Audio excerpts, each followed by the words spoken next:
Hi, I'm Micah Halpern. Thank you for joining me today as I do some thinking out loud. Our first segment is called Background Briefing. The first thing I've been thinking about is the true meaning of independence.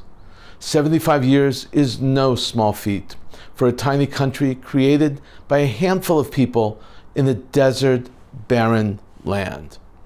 Israel has surpassed all expectations. I say that not as a proud Jew or as an ardent Zionist, labels that I unabashedly wear. I say that as a historian and as a critical thinker and as an analyst.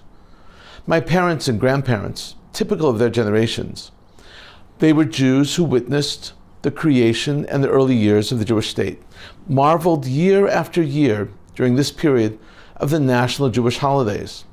Even as diaspora Jews, as American Jews, Yom Haatzmaut, Yom Shoah, Yom Haatzmaut were in order, marked, memorialized, and celebrated.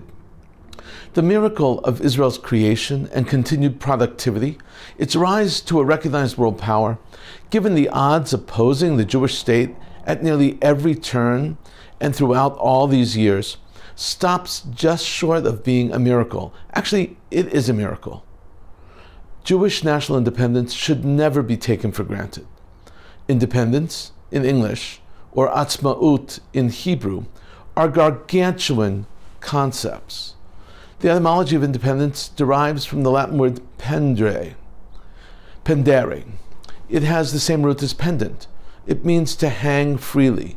From there, the root pendant or pendent is built upon. First added a prefix de, which transforms the word from something that hangs alone into something that cannot hang or exist without another item. Next, dependent adds another prefix, which creates the new word independent. That prefix inverts the entire meaning of the word. No longer is it reliant on anything. It now exists totally on its own, independent. Or independence is exactly the opposite of dependent and pendant. The notion of national independence started as far back as the Enlightenment period, during the 17th and 18th centuries. It began as a philosophy that proposed that all people should be free, not controlled by or dependent upon anyone. In the 18th and 19th centuries, that philosophy led to emancipation, the Emancipation Movement, which advocated that people should have rights and freedoms. The French Revolution and the American Revolution were the greatest examples of this movement. This was the movement to embrace the idea that people had fundamental rights. Out of that movement came the national isms, the isms of the 19th century and 20th century. Most important among those nationalisms was Jewish nationalism, Zionism, the desire to create an independent, self-ruling state of Jews, the dream of creating a state and the ability to not be reliant on anyone or any power to guarantee the protection and the future of that state took form. It took shape. It came to fruition. The Hebrew word for independence, as in Israel Independence Day, is Atzmaut, Yom Haatzmaut.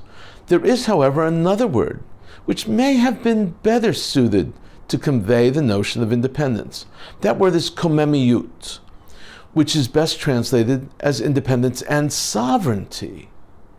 Komemiyut is derived from the term which means an act of establishing or building something of substance, lakum. And while that might be very appropriate for Israel Independence Day, it just does not have the same ring. Yom Komemiyut simply does not resonate with the same poetry as does Yom Haatzmaut. And Hebrew is a beautifully poetic language. Interestingly, the term italut is an exact translation of independence. Directly translated, it means not dependent, not hanging alone.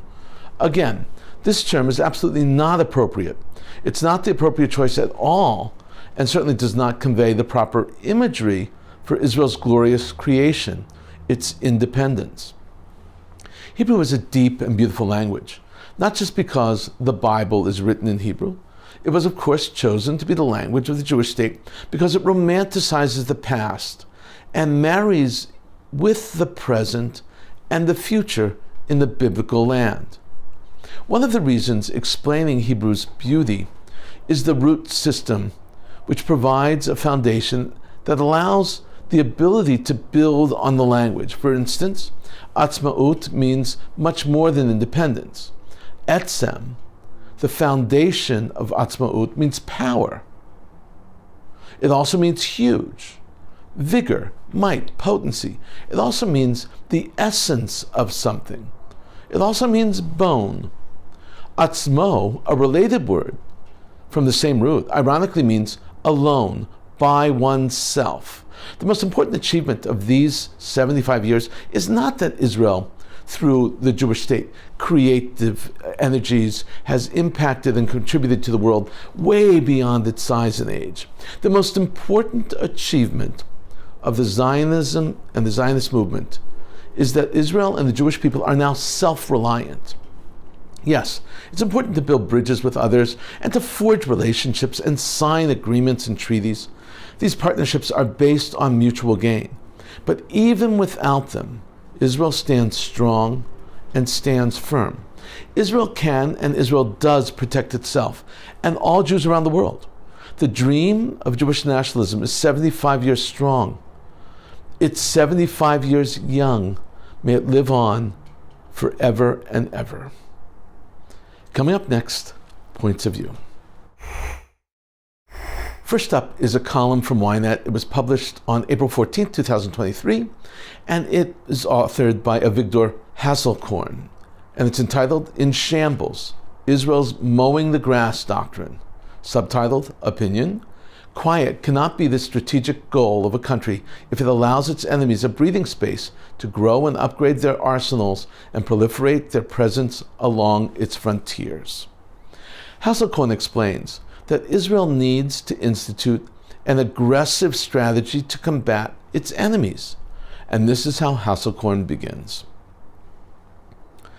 The lesson Israel's enemies have probably learned from the recent round of fighting is that the greater their provocation and the more fronts it originates from, the stronger is Israel's interest in ending the hostilities quickly, and thus the weaker will be its military response. Hasselkorn proves his point by comparing the Israel of 5 years ago when Netanyahu was prime minister to the Israel of today when Netanyahu is once again prime minister. He writes, such a conclusion would indicate to Iran that its strategy of financing, arming, and training proxy forces to encircle Israel with a ring of fire is paying off. It limits Israel's options. Israel will now think twice before undertaking a major military action for fear other fronts will erupt. According to reports, Prime Minister Benjamin Netanyahu warned during a security cabinet meeting earlier this month against Israel being dragged into wider scale conflicts on multiple fronts. The change in Netanyahu's tone could not have been more noticeable, especially when compared to his stand 5 years earlier. In arguing for a vigorous Israeli response to a barrage of 20 rockets fired into the Golan Heights from Syria by members of Iran's Islamic Revolutionary Guard Corps, Netanyahu was cited in the Israeli Daily Haaretz on May 6, 2018, as telling the Israeli cabinet, we are determined to stop Iran's aggression in its early stages, even if it involves a conflict. Better now than later. Hasselkorn draws his column to a conclusion, suggesting, even advocating, that there needs to be a real strategy when it comes to confronting enemies, especially proxies of Iran. He writes, while this IDF doctrine could be credited for deterring a full-scale conflagration and thus minimizing Israeli casualties, the trend, clearly evidenced by the most recent fighting and the lessons likely drawn by Israel's enemies, is decidedly worrisome. It seems there will be no choice but for Israel to shift to tactically and strategically offensive doctrine. In pursuance of this approach, the IDF would need to revamp its order of battle and operational plans so it can fight on multiple fronts simultaneously while conducting a major ground offensive in one theater. Israel must switch from the mowing the grass doctrine to one of uprooting the lawn altogether, and the sooner the better. All I can say about this column is it's well done. We need to think about that seriously. Next up is a column by a retired Israeli diplomat who served Israel in the United States and around the world for decades. He's extremely insightful. He is a true diplomat. He is a friend. His name is Baruch Bina. The column appeared in the Times of Israel on April 16th, 2023. It's entitled, "To United States Jewish Leaders, Don't Boycott Netanyahu, Talk to Him." Subtitled, "From a longtime diplomat to my brothers and sisters coming to the GA, you have a role to play at this difficult time." This is how the column begins. Next week, Israel will host the General Assembly of the Council of Federations of North America, the JFNA, in celebration of its 75th anniversary. Yet the days are somber. Our country is led by a government that, though elected democratically, is endeavoring to change the Jewish and democratic character of Israel and significantly mute its democratic component. As a former diplomat who served primarily in or vis-a-vis America, it is quite natural for me to turn to you. After all, our two communities constitute more than 85% of the world's Jewry. The future of our Jewish people depends on our brotherly relations. Representing Israel under all Israeli governments, right and left, had always been a source of immense pride for me. I served in the United States for 14 years, in various capacities, including in Washington, D.C., Chicago, and in New York. At the Foreign Ministry in Jerusalem, I worked with the United States and Canada for about 10 years, including as head of the North American Division. I also tried to instill in Israeli diplomats the need to connect with Jewish communities. My advice was simple: don't work with the communities, just live with them, and everything will happen in a natural way. You will find that we have allies like no other country in need of a special relationship with the superpower of our time. It's as simple as that. I disagree with the calls that you should boycott Prime Minister Benjamin Netanyahu during your visit, even though I strongly oppose his policies. In fact, I protest against him every week and call out shame. With the many thousands who do so, I hoist our blue and white flag, just as I used to do abroad. Now Bina continues his thesis, and he's explaining how important bipartisan support for Israel truly is in the United States, both sides of the aisle, Democrat and Republican. He writes, "Forsaking the bipartisanship that has so far characterized American support for Israel, Netanyahu has in fact adopted the Republican side. Meanwhile, the damage to Israel's image could lead to the demise of the value structure shared by Israel and America, those values that are at the core of our special relationship. We may soon discover that the United States has other interests in the Middle East, and that other countries are not necessarily friendly to Israel.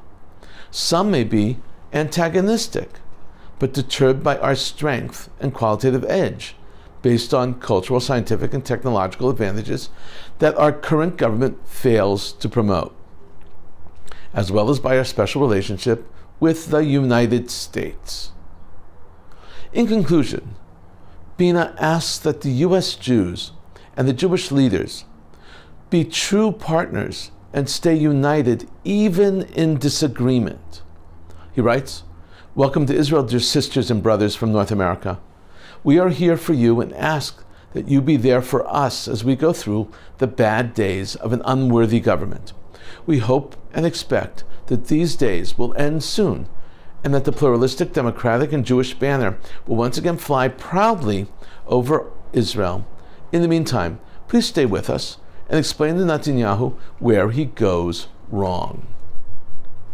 Regular viewers of Thinking Out Loud know just how important this issue is to me, and that I often speak of bipartisan support of Israel and how certain leaders have sacrificed it for small, short-term gains. Baruch Bina shows us just why it is so important.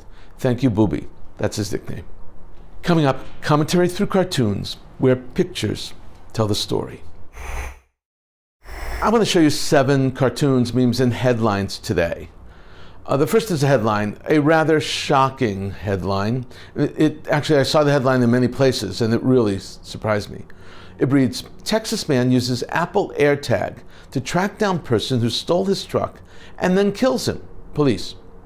AirTags are a GPS locator that allow you to track your belongings. They're most often used for your luggage, or in this case, your truck. In Texas, people take their trucks very seriously. Next up is another headline. This one is about the beloved cartoon Scooby-Doo. The White House honored Mindy Kaling, the star and executive producer of a spin-off of the Hanna-Barbera cartoon that still today excites young people and old people. The headline reads, White House honors star and executive producer of the controversial Scooby-Doo spin-off Velma. In this new adaptation, Velma is a member of the LGBTQ community. Now we have a perfect sign for this very season. It reads, country-style pork chop, spare ribs, 99 cents a pound. Then comes the Star of David and the words, Happy Passover. This is so illustrative of Jewish life in America, combining kosher and treif. You would know that the meat was not kosher, even if it did not say pork. Nowhere in the world can you find kosher meat for 99 cents a pound. This next cartoon is for all the book lovers. The cartoon reads, I rescue trapped books in the bookstore. I'm not a hoarder, I'm a hero. That's funny. This next meme is a profound concept, tinged with humor. We see a group of people gathered for a presentation. The presenter explains, repetition and redundancies are key to the success of any organization. A person around the table says, you can say that again. This reminds me of the famous phrase attributed to baseball great Yogi Berra. It's like deja vu all over again. And now a meme. The sign is supposed to symbolize no eating and drinking. But when you looked literally, in fact, too literally, it could read, don't drink with a knife and fork. So someone added the words below, don't drink coffee with a knife and fork. You'll make a mess. Finally, a meme I've seen popping up all over these last few weeks. It reads, I've been watching my weight. It's still there. So true. It must be coming up because of Passover and Easter holidays, where people just consume a huge amount of food. In a moment, more of my own perspective and a few predictions. Palestinian Authority President Mahmoud Abbas visited Saudi Arabia and, while there, partook in the Iftar Ramadan meal with Saudi King Salman bin Abdulaziz Al Saud.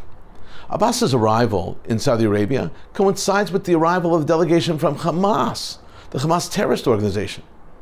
This visit marked Hamas's first visit to Saudi Arabia since 2007, when relations between Hamas and the Saudi kingdom soured following Hamas's takeover of the Gaza Strip. According to a report in the Al Arabi Al Jadid newspaper, the Hamas contingent included political leader Ismail Haniyeh and senior Hamas members Musa Muhammad Abu Marzouk and Khaled Mashal, and others. This new warmth between Hamas and Saudi Arabia is worrisome for many, especially PA President Mahmoud Abbas. Iran's Revolutionary Guards seized a foreign vessel carrying 1.4 million liters of smuggled fuel, oil. It was in the Gulf, and they detained the crew. This report comes from Iran's semi-official news agency Tasnim. Iran has the world's cheapest fuel prices due to heavy subsidies and the plunge in the value of the national currency. But smugglers have been taking a big bite out of their profits. Iranian authorities have been fighting rampant fuel smuggling over land to neighboring countries and by sea to Gulf states. Smugglers hope to make huge and quick profits by selling cheap Iranian oil, and Iran is determined to foil their plans so that they can make the profits and do the exporting. Israel's foreign ministry has involved itself in mediation and talks between warring sides in Sudan, and is attempting to de-escalate tensions between the sides. Sudan's doctors' union reported that at least 56 people were killed and 595 were injured in clashes that broke out between the Sudanese military and the Rapid Support Forces, the RSF, paramilitary troops. Little is known about what is really happening in Sudan. The fact that we know this, and that we know this much about Israel being involved in it, in such a secret type program, is indeed remarkable. Coincidentally, a hacker group named Anonymous Sudan announced that they have launched a series of cyber attacks against websites of several banks and on Israel's postal company, the post office, causing some of the sites to collapse temporarily.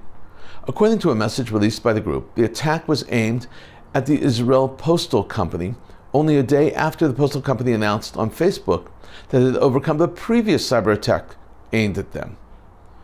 IT security company Checkpoint, which is also headquartered in Israel and then has branches around the world and offices around the world, announced that close to 60 cyber attacks took place recently against Israel, including website vandalism, breaking into water monitoring system cameras, and hacking of databases in small sites.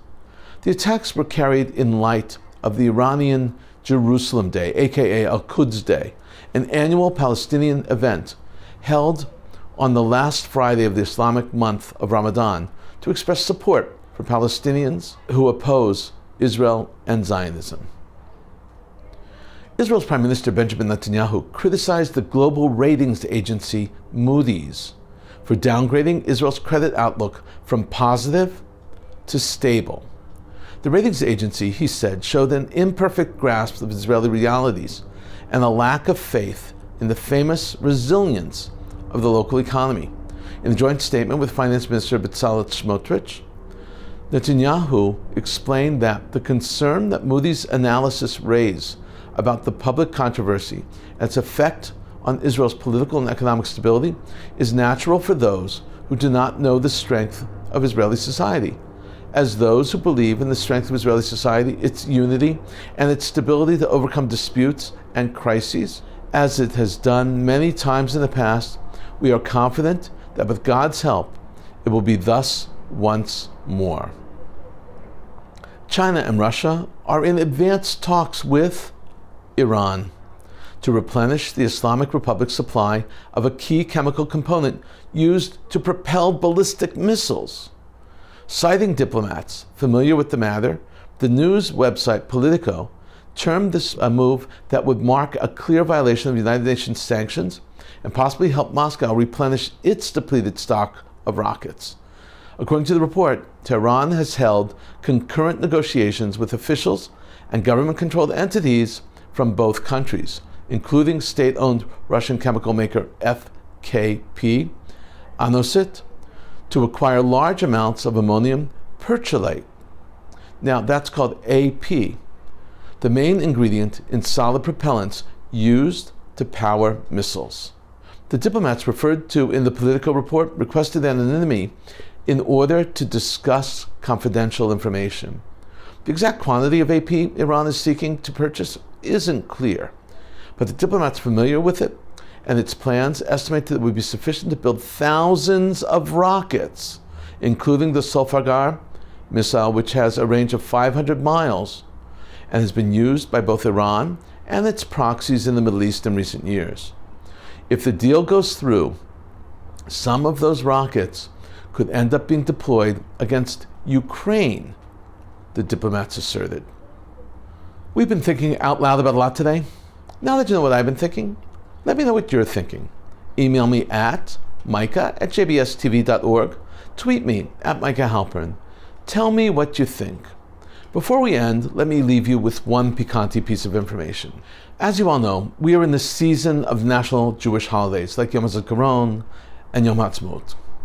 Earlier I explained the words Atzmaut and Kmamiyut. Now let me explain the words Zachor, which means remember. Zachor is an imperative. It is in Hebrew a tzivui, which means a command. The word mitzvah comes from the same root, mitzvah. Mitzvah is a commandment. In other words, Zachor is a command to remember. Zachor would be better translated as the commandment that you must remember. In English, it gets a little more complicated. The English words come from the Latin And in Latin, memor and rememorari mean to recall and remember. In English, we add the re, which is a prefix, to help us so we bring back a recollection when we remember. The word recall to mind, or the wording recall to mind, bring again to memory, is from the 1550s. We also see it in Middle English, where we have to remind someone, bring back the memory of something to someone, give an account of, to narrate, etc.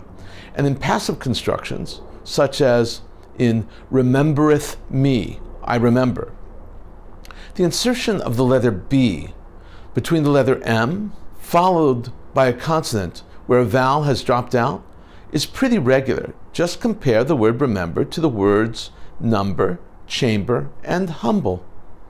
Thank you for thinking out loud with me, Micah Halpern. Let's think out loud again next week on JBS.